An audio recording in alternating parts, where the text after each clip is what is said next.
विरोधी पक्षनेते विजय वडेट्टीवार यांच्या विरोधात नागपूरमध्ये गुन्हा दाखल। दिवंगत एटीएस प्रमुख हेमंत करकरेंच्या मृत्यू संदर्भातलं वादग्रस्त वक्तव्य भोवणार।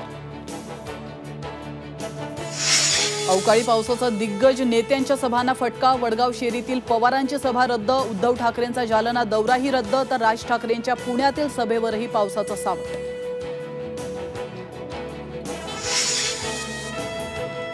शरद पवार आणि उद्धव ठाकरेंना एनडीएमध्ये सामील होण्याची पंतप्रधान नरेंद्र मोदींची ऑफर, तर पवारांनी धुडकावला मोदींचा प्रस्ताव।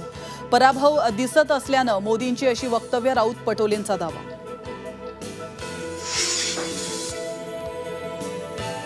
ऐन निवडणुकीच्या तोंडावर दिल्लीचे मुख्यमंत्री अरविंद केजरीवाल यांना दिलासा। सुप्रीम कोर्टाकडून 1 जूनपर्यंत अंतरिम जामीन मंजूर।